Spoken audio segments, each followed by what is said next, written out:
Never, I'm back. The recordings still are cutting off at like 30 something minutes. But I never wanted him to be able to say to my daughter, like, the reason I wasn't a father was because your mom kept me away. I did early on when I had her after the hospital ordeal. I did wanted him to sign over his rights because number one, he never showed up. I told him like he needed to sign the birth certificate. He never showed up to the hospital to sign it. And even after that, he never came. I scheduled with him to do meet at Vital Records. He never came to Vital Records to sign, the birth certificate. And I guess that was him taking the easy way out, like he's not recognizing paternity. So I then sent him paperwork and asked him could he sign over his rights, for her when she was a baby. He never wanted to do it because once again, just because your ego don't want to take paternity because you don't want the responsibility, your ego still was saying like, nah, I know that's my child, I ain't signing over my rights. But for me, I felt like that was my way of giving him a way out early on once he did not take that route. And I just was like, my daughter's gonna be wise enough one day to figure out who's who. Like even to this day, like it was something she asked him for not too long ago, and he basically told her he couldn't get it because he had to pay bills. And then she was like, well, my mom, she got to pay bills too, and she doing it by herself, like, because he got a girlfriend. I'm doing this by myself. She was like, my mom got to pay bills and she doing it by herself, but she don't tell me that. Like, she'll either tell me she can get it or she can't get it, but she don't never tell me she got to pay bills. Like, rent come every month. So, like, you ain't even doing for your kid on a day basis. I feel like that's just my opinion. I don't know. I do know that, I'm still healing that wound. I think that that wound probably will still be open for a little bit until I am at a space where I'm financially stable. Once I'm at a space where I'm financially stable, I know that wound won't be activated as much. Now, I can't say this. There's been plenty of times throughout my life where I was financially stable and the wound still was there. However, it wasn't as activated. Only it activate when he would disappoint my child. And I'll still have to work on that, but she's getting older and she know how to talk to him. He tells her she's being disrespectful, but you can't tell a child they're being disrespectful because they're telling you, the truth. Like, if you're raised in the old school, you might beg to differ, but in my household, my daughter is allowed to tell me, how I've made her feel, or whether she's perceiving things the same way I'm perceiving things. Where we had those conversations, and I don't think it's sassy, and I don't think it's being too grown. I want my daughter to have a voice because mine was limited at certain aspects. Mine wasn't validated at certain aspects. So I want my daughter to have a voice. I would grow to have a voice as a teenager, but it was a voice out of anger. So I never learned how to have a voice and be assertive and actually say what I need and this is how I feel without feeling like somebody was, gonna walk all over top of that shit. So I definitely allow my daughter to verbalize. Now, it might be too much for some people, but that's your parenting skills. You worry about how you parent over there, and I worry about how I parent over here. I don't think there are these super rigid right or wrongs. You got to do what's best for your household. Um, but I do think, meet your kids where they at. And I know who my kid is. My kid is, she got a boss mentality since she came out in this world, and I'm not gonna, I'm not gonna break her spirit like my spirit was broken. So yeah, that's that. That is that. Yeah, like I feel like the latest scandal I've had with him was I don't know if I talked about it, but the braces thing. He told her that, it'll be well, No, he didn't say it like that, but he just basically said, you know, it's funny that you'll get your teeth fixed and then people still think you ain't shit. And like, I wanted to cuss him out. My daughter was just like, Mom, he projecting onto me what, you know, he feel about himself. And when she did that, I was like, yay, I raised a smart girl. So she not even tripping off that stuff. And it's sad though that, you know, she got to look out for that shit with her parents. But hey, the teacher with the seeing strangers. But that has been my experience with him as a father. It's been very chopped and screwed, and God always make a way for me and Charlotte. I can't say that. Charlotte has always known who her biological father was, but Charlotte knew that, you know, Dante was her father figure, and no matter what the fuck Dante was doing in the streets, he definitely was a father to her, and he definitely tried to be a father to his biological one, but that relationship definitely needed some work. And but he definitely tried to be a father to the child that he knew was his. It just was two different viewpoints of what parenting should look like. One felt that parenting was materialistic, you buy these things and that's that, whereas and he felt like parenting was, I'm gonna give you these set of values, plus I'll buy you stuff, but if I ain't got it, I ain't got it, and you got to be okay with that.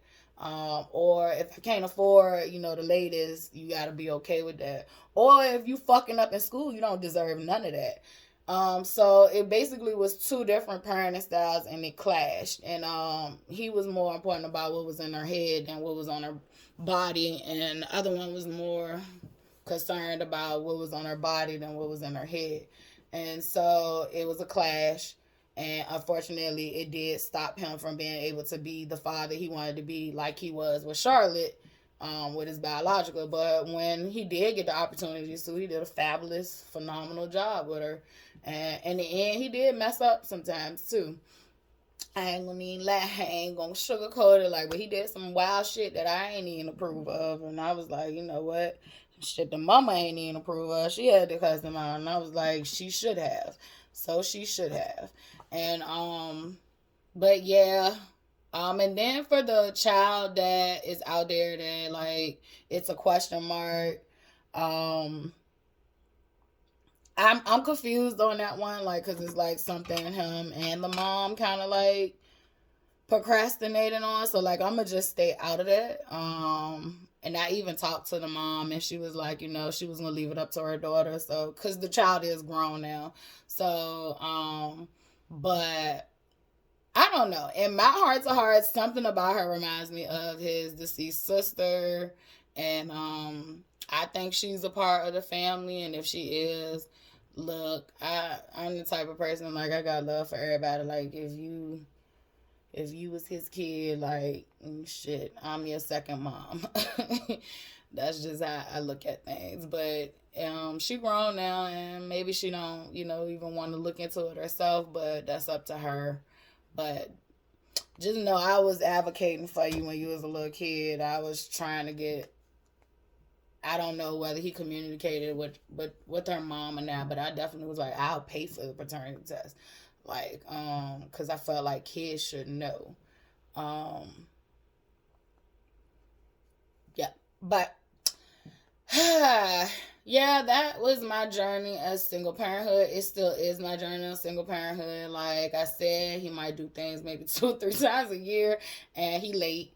Like birthday this year was late. Got mad because the girl told him, because Charlotte told him, you know, like, hey, look, you said you was gonna send this, but you didn't send this. And he gonna tell her, well, I told you I was gonna send it, da da da da da, instead of real nasty and shit. And it's like, bro, first of all, what you sending?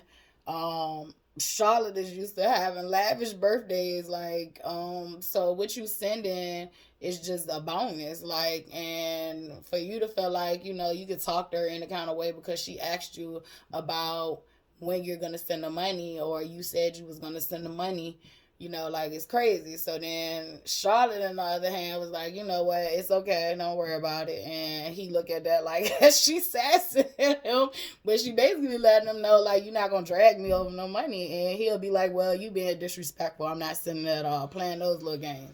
And I was like, well, god damn, the child would be dead if I felt like, I would just not do for her, based on her being respectful. Cause goddamn, sometimes she'll fuck up, she'll human, she'll kill. Like, if I based it off that alone, like, she wouldn't have food, she wouldn't have anything. So something wrong. Like, so we go through those spats. I am learning to take a seat the fuck back because I do get activated. And like I said, I was gonna be transparent in these videos. It is not easy.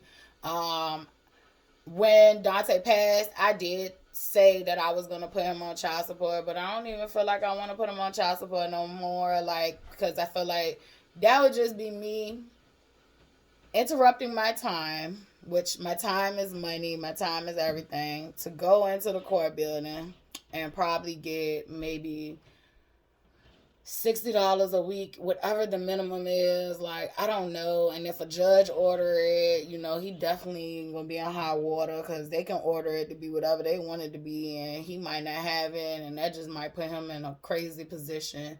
So even though I could sock it to him, I'm not. I'm gonna let life chew his ass out. Cause that's usually how things work out that way. Like, I'm not gonna do anything like that. Yeah, my child does deserve the best. But I really don't even feel like he has much to offer. And that doesn't mean like he hasn't, like, I've seen him take trips where I couldn't afford to take trips. And and didn't even offer to, like, bring your daughter, didn't even bring her back a goddamn keychain or something. Like, if I would take trips without her, I'd bring her back souvenirs. Like, like, sorry you couldn't make it on this adult trip, but here's something, like, maybe we can go next year as a family and like that. But nope. So I just know on paper, though, right? On paper, he does not present as he has it. And I don't know what he has on the side or whatever like that. So I just feel like I'm not going to be spiteful, because that definitely will be the place that I'm coming from, is spite. It also would be right now at this point, because we're in a pickle. It would be a place of need too. I need help. But I just feel like it'd be a headache to keep having to go to court and do all this shit. And he knows there's a need. He knows, he has to know it's a need, because he hasn't been doing anything much. So that has been me and her experience. It's been us. It's been others. But it hasn't been him much. And that's unfortunate and that's sad. But I do pray. Like I tell y'all, I be transparent on these videos. Like, I do like, pray that God send me a man that was made just for me. Just the perfect alignment. He ain't got to be perfect, but he was made perfectly for me. And like, we ain't got to worry about that, like, at all. Period. Like, she still will be, probably missing, because I know I had a great stepdad, but I definitely still struggle with this, like, right. I love the fact that it was another man stepping up that didn't have to. However, I still struggle with this conundrum of, well, damn, my father, who who was responsible for having me, don't love me, ain't stepping up, and I internalize that a lot. So hopefully, I hope, it seems like she has gotten to a point or a stage in her life where, she is realizing it's not her. However, I will say to single mothers that, these kids might not always tell us what they feeling, but if you did grow up in a single parent home, certain feelings and signs, and it can cause all kind of things, self-esteem issues, anger issues, all kind of stuff. just pay attention, because some of them aren't going to say anything. She's been pretty good with verbalizing her feelings about it, but the older she get, when she get in the teenage years, she don't talk about it as much. So I do try to keep an eye on it. And I do know that, like, you know, having a supportive person in my life won't fix those things right away, but she is in therapy. So we do have that going. And yeah, like, I can only, you know, do my job as a mom. Like, I know in the beginning I used to be like, I'm mom and father. And that simply just is not the case. I cannot replace her father. I cannot fill those shoes. No matter how much I tap into my masculine energy, right? Like, I can be the ultimate provider. I can be, you know, the security. I can be those titles that he was supposed to provide for us. However, but I can't be him, and I can't replace, you know, what she's missing in that aspect. So I learned very quickly, like, I used to thank myself on Father's Day. I learned very quickly, like, bitch, you ain't no father, you're a mother. And unfortunately, the father won't be a father. And I just feel like, you know, I ain't even in the business of making a nigga do shit. Like, you want to be a deadbeat? Because some women out here calling men deadbeats too, and I think, like, we should have a conversation about that one day. I feel like a deadbeat is what I just described, or somebody who is absolutely not there, period, point blank, ain't seen the child, whatever. But a deadbeat is not a man who you block from doing fatherly things. How about we call you what you are? Bitter. And there are some bitter baby daddies too. So I'm not just talking to women here. I've heard stories about bitter baby daddies. Yeah, but these kids ain't pawns, and both men and women need to stop using their kids as such. Just cut that shit out. Like, don't block no man from getting his child, or even buying the child stuff. Like, don't he buy the child stuff. Like, I done heard a whole bunch of shit. Like, I done seen niggas go out and try to get the kids something, and bitch be mad because it won't what she wanted, like, far as name brands. Like, are you crazy? Are you really fucking lost your mind? Like, let that man be a father, because that name brand ain't got shit. Like, that's you projecting what you feel like that child should have. It is rich people walking around here, their kids have on goddamn Walmart what they used to call them clothes, the Garnimals or something like that. Like, I mean, and when I used to shop for Charlotte would get some name brand stuff. In Charlotte, we would go to the thrift store, like, and that's still to this day, because I used to go to the thrift store when I was broke. I donate all her clothes to the thrift store I used to go to, and I make sure, like, all her nice stuff goes there. Like, when she got older, she wanted to donate the Play-Doh closet. I told her, like, hey, look, you gonna get on people that stuff, they gonna give you a fraction of what it costs, and then they gonna sell it for more, and they're making the profit at the end of the day, when you can literally get this shit away and let somebody less fortunate have some name brand shit that their parents probably couldn't afford. So, like, please stop acting like hand-me-downs, thrift store clothing, all that stuff, like, or just not name brand clothing, period. It could be brand spanking new and it's not name brands. Please stop with that. Like, rich people don't do shit like that. And the ones that's on TV, they're keeping up an image. So you gotta be careful. You can't keep up with them. So be careful about your spending. And I'm not judging people who have a materialistic mind frame, but if your pockets don't match that, then you're gonna need to, like, reconsider some things. I don't know that song, the Players Anthem just came in my head, like, reconsider, read some literature on the subject. But yeah, you need to definitely rethink those things, because I've seen on both hands how men and women can be materialistic and be upset about some frivolous things when that kid just wants some goddamn light up Spider-Man shoes from Walmart or wherever. Like, it really isn't that big of a deal. Like, we are definitely in the times where we are filling our kids' heads up with needs and wants that we wanted as a kid, and it simply isn't really what they want or what they need. And I do know, like, sometimes materialism does come from, having a scarce environment, growing up in a scarce environment. So I'm not judging whatsoever.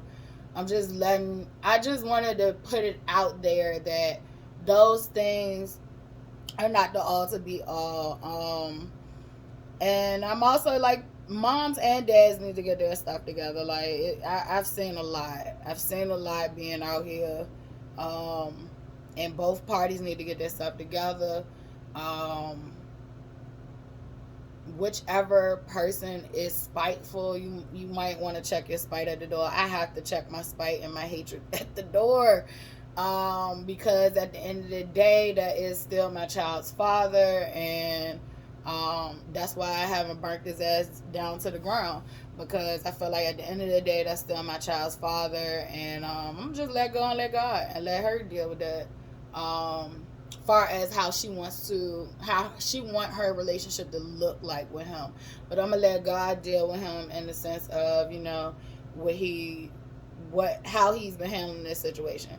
And I also want to say this too: I have an awesome fucking kid, and I know that I am raising a kid that will grow up to be an awesome adult. And when she does become an awesome adult, and if she does decide that, hey, look, I don't even want to deal with you, I don't want you, to be a part of this, or I'm gonna deal with you at this length, and you know that's his loss, right? And people always used to tell me that when she was little. It was like, oh my God, like, how can he be a father to her? Like, she's beautiful, she's smart, she's this, she's that. Like, oh, he crazy, he gonna lose out. Like, and it just reminds me of those kids who they show us on TV who become like these athletes and these stars, and then like all of a sudden their daddy want to come back in the picture. Like, I definitely feel like he gonna have one of those situations, and depending on how she feel about it, because I don't try to judge or gauge how she should interact with her father past, putting her in danger. That's the only time I intervene, is if it's gonna be something that's gonna put her in danger or harm's way. But other than that, like, I don't try to intervene in that. I might do it sometimes. However, I try to check myself, and we have conversations. And she'll let me know, like, let me handle that. And I feel like that's what's gonna end up happening. I think that, she's gonna end up growing up being somebody great, and he's gonna turn around and look at all the time, all the years he missed, that he don't even know his daughter. Like, I don't even think he knows his daughter's favorite color. None of that. Her favorite food, nothing. Like, I don't think he knows much of anything about her. He don't know the surgery she done had. He doesn't know, the sick nights she had. Like, she was a very sickly child when she was younger, and I had to, whatever my mom couldn't pick up, like, I had to do it on my own. And she stayed sick. Even into the years where I was working in my career jobs. Like, even just from me working the job that I just quit, like, she would be sick on and off, like, because she has like allergy issues out of this damn world. So and she's that eczema child, and it's just it has been rough on me. And he didn't have to go through these things, so he don't know. I've spent nights with nebulizer treatments, mornings, nebulizer treatments, all this stuff, doctors visits, all of it. I had to do that. Just he will come to a crossroad where it'll be up to her whether he'll reap the benefits of her success. And I would leave that solely up to her, because I feel like, it's her choice to make. For me, though, I am learning to not let that man get underneath my skin. Pray for my enemies.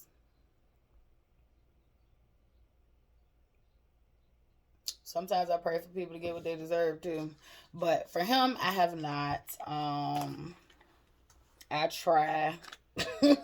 And I just feel like, I actually literally pray he figure it out, because he got 5 more years as far as her being, underage. So I pray he figure it out. For me though, on the other hand, like I have been content with just not having to talk to him. Him not calling my phone. And we actually did that before when she was younger. That was the reason we bought her a phone. It was solely to talk. She was restricted on apps and all that stuff. Like, it was literally, he sent her some money one year, and he kept calling my phone at inappropriate times. He would call my phone like late at night, or when she was at school, and it's like, bitch, I can see right through this. Like, she's in school right now, or she sleep right now. Like, what the fuck is you calling or texting me for? Like, still couldn't get it, so I had to get her a phone and let her talk to him, because he just used to overstep them boundaries, right? Like, and so we've done that before, but she was still so young that it was like we still had to end up like dealing with each other. But now it's like she got it, and I can relax and take a seat back from all that trauma and all that stuff. The stuff from the past, I definitely forgive him about. I forgive him about, choking me out. I hope he forgive me about, beating him up. And I forgive him for, like, just everything that transpired to this point. However, moving forward, I want nothing to do with him. I have no reason to have anything to do with him. He actually makes me feel uncomfortable. But I just grit it and bear it for my child. Like I said, I put on masks, and I have grit and bear a lot of things. So why not grit and bear, it for my child? But I'm not doing that shit no more. I'm not. It is what it is. I don't like him. I forgive him, but I don't like him. I don't want nothing to do with him. And depending on what she decides she want to do in life, we'll see each other at family functions or events, and that's about it. But that's, I think, is the end of that story.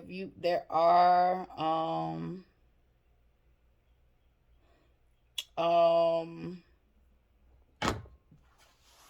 if you do have any additional questions or any additional questions on any videos that I've done, you can always message me if you know me, DM me, whatever. Like, I might try to start doing that stuff that the younger kids be doing, like where you ask the questions anonymously.